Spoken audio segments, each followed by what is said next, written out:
A pretrial motions hearing continues for the alleged mastermind behind the killing of Memphis rapper Young Dolph.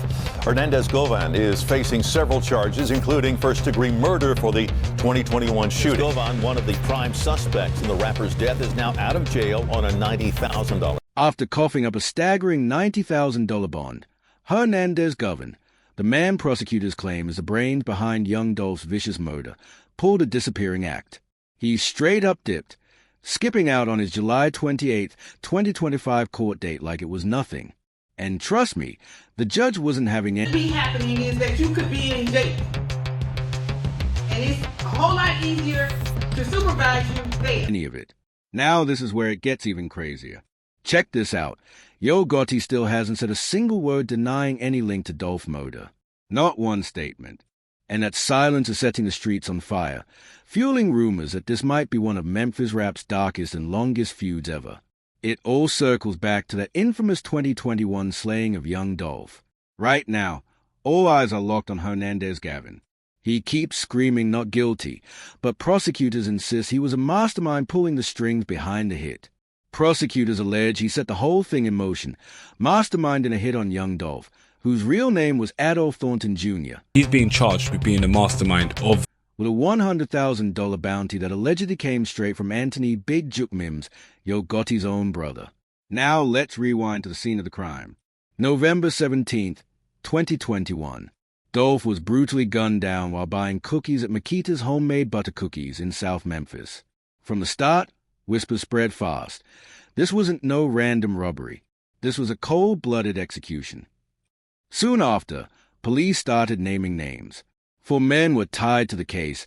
Justin Johnson, better known as Straight Drop, accused of pulling the trigger. Cornelius Smith was pinned as a getaway driver and another shooter on site. Then you've got Shondale Barnett, slapped with an Prosecutors say the rapper's murder was ordered after he wrote lyrics that disrespected someone from an accessory charge. But at the very top sits Govan, accused of orchestrating the whole thing. And here's a twist. Govan allegedly got the hit order directly from Big Juke, then funneled it straight down to Johnson and Smith. This isn't just internet gossip either. That bombshell came straight out of Cornelius Smith's own proffer. Once court documents surfaced in mid-2024, media outlets blew the story wide open. September 23rd, 2024 flipped the case upside down.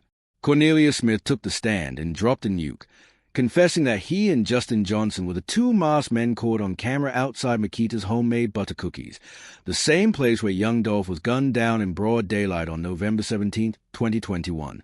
That surveillance footage showed the white Mercedes pulling up, both men stepping out, and then unleashing chaos. Smith revealed Dolph was struck 22 times before collapsing alone on the pavement, bleeding out in one of the most cold-blooded executions Memphis had ever seen. But Smith didn't stop there.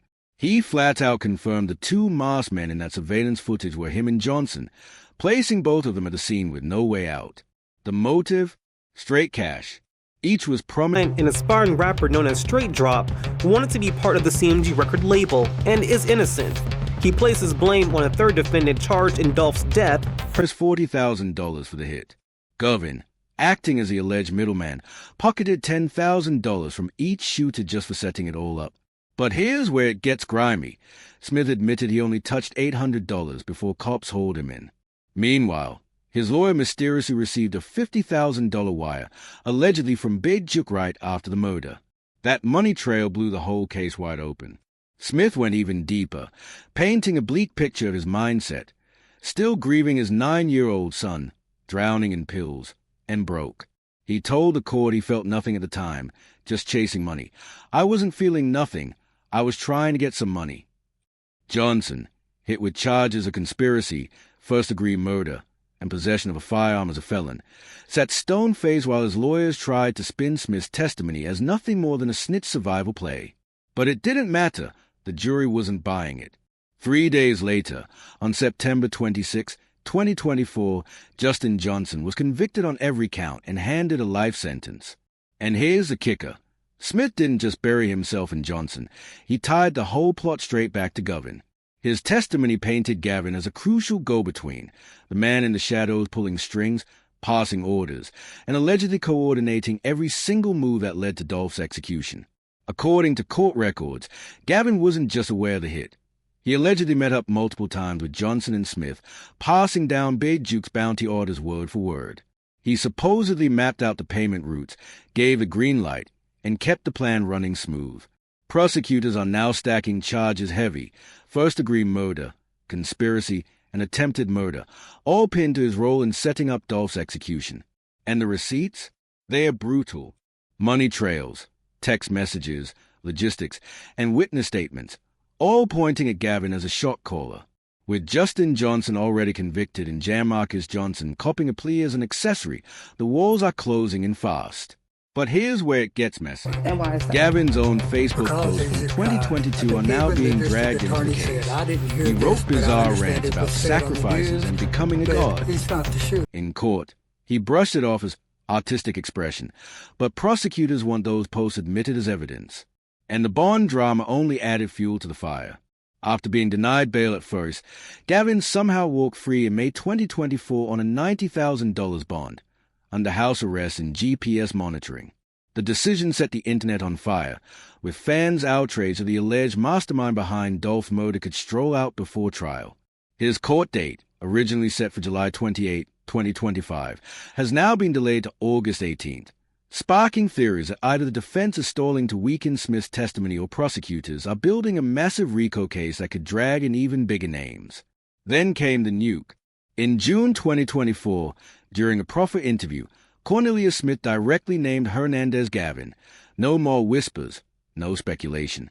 He testified that Gavin met with him and Justin Johnson multiple times, laid out the $100,000 bounty straight from Big Juke, and even promised protection from the top, like some mafia-style deal.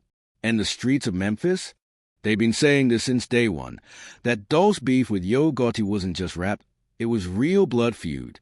The tension went public back in 2017 when Dolph dropped his diss track play with Yo Bitch. Months later, he was shot in LA but survived.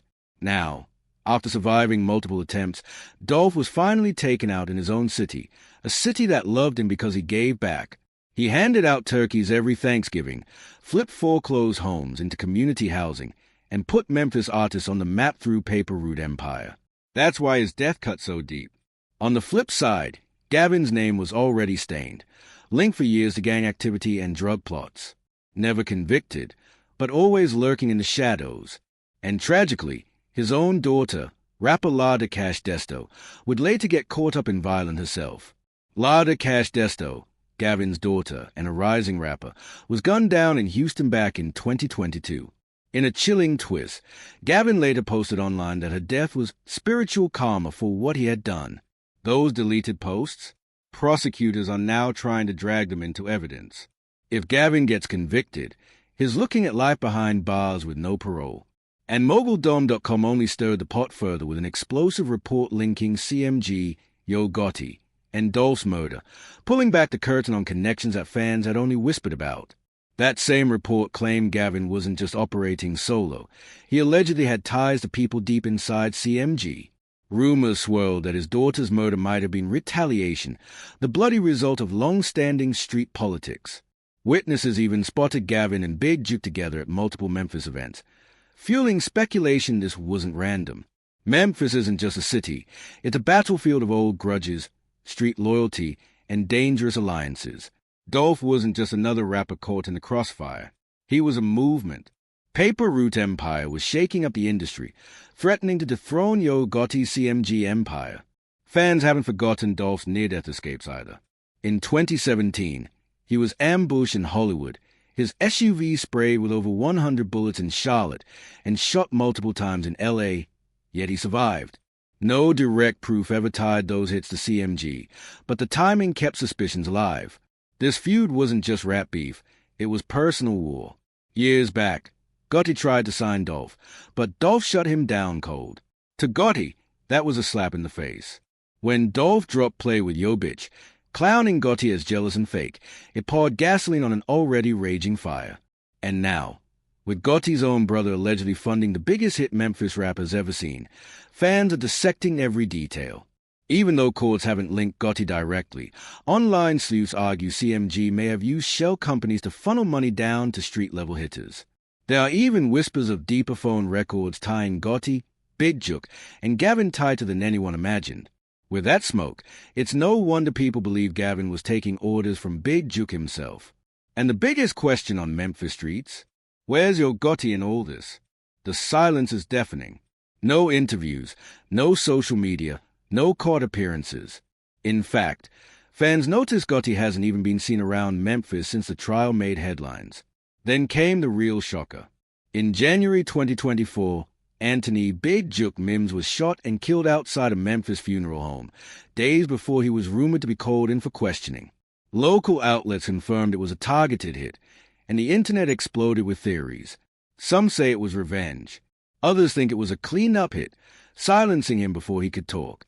And with Big Juk gone and Gotti staying ghost, all eyes are locked on Gavin. Right after Dolph's murder in November 2021, Memphis was already on edge. Police even had to post up around Gotti's restaurant to prevent retaliation from spiraling into chaos. The streets were boiling. Then in June 2023, another shocking hit. Joshua's CEO T.Z. Taylor, a man investigators were watching closely in Dolph's case, was found shot dead in Orange Mound. Cops believed he could connect the dots between Johnson and Smith, but now he's gone too. Another witness silenced, another body added to the trail. Years earlier, Lotta Cash Desto, Govin's daughter and a rising Houston rapper, was gunned down in broad daylight. At first, nobody knew what to make of it. But later, when Govan himself started posting cryptic messages about spiritual karma, the streets lit up. People began connecting dots. Was her death retaliation? Or some twisted payback for what Govan had been tied to? His own words made it sound like he knew consequences were coming. Then came another blow. Joshua's CEO T.Z. Taylor, once named as a person of interest in Dolph case, was found shot dead in Orange Mound. Family confirmed it, and the community was shaken. With each new body, whispers of revenge and cover-ups grew louder. Online, people swore these weren't random murders. They were part of a cycle, a bloody loop of violence and retaliation spiraling out of control. Once Cornelius Smith dropped names in court, Big Juk and Govan, the internet exploded. Memes, theories, and viral exposés spread across X and YouTube like wildfire. One tweet said it plain. Yo Gotti's name ain't in court, but his crew keeps ending up dead. Memphis knows. Post titled Yo Gotti is hiding started trending. To fans, the silence felt louder than words. But let's be real, none of these theories are confirmed. They are fueled by missing social media posts, quiet courtrooms, and unanswered questions. The facts? Dolph never bowed to CMG. He turned down deals, dropped diss tracks, and stood independent with Paper Route Empire. Smith testified that the $100,000 bounty came straight from Big Juk, funneled through Govan. Now Govan's trial is delayed, Juk is dead, and Gotti still hasn't said a word. Fans aren't buying the street beef story anymore. They are calling it what it looks like, a label hit. Some believe money moved through industry channels, with CMG trying to crush Dolph's independence. And if prosecutors connect those dots, we're talking RICO charges. That's federal heat, the kind that can burn down an entire label. Right now, Gotti's strategy seems simple. Stay quiet, stay gone. But if Govan flips, that silence could get very loud in court. Govan's legal team, though, has their own plan. They say it all comes down to one man, Cornelius Smith. No video of Govan giving orders. No wiretap of him plotting. No money trail leading to his pocket. Just Smith's word, and Smith is a cooperator trying to save himself. The defense argues he has every reason to lie. And they are hammering venue bias too, claiming Memphis grief makes a fair trial impossible. Still, trial delays keep stacking. March 2025. Then July. Now August 18th. Prosecutors say it's strategy. Defense says it's prep. But the internet? They think someone's buying time. YouTubers like Just Say No to KO and Set Dre Record Straight are dissecting every transcript, pointing out holes in the timeline, missing footage, and Smith shifting storylines. This case is now less about facts, and more about what can actually be proven in front of 12 jurors. Here's the bottom line. If Govan's team shatters Smith's credibility, reasonable doubt might save him. But if the jury believes Smith, even halfway, it's game over. Life without parole. No deals. No outs. And while the lawyers battle it out, Dolph's legacy keeps growing. Paper Route Empire is still standing. Murals are painted across Memphis, and every Thanksgiving people remember the turkeys Dolph gave out to his community. This trial isn't just about who pulled the trigger. It's about power, music, money, and loyalty lines that cut way deeper than rap beef. If Govan cracks, it could expose everything. If he walks, it leaves Memphis with more questions than answers. Either way, this storm isn't ending with just one verdict. Dolph's murder shook the city legally, culturally, and spiritually, and the aftershocks are still tearing through Memphis today.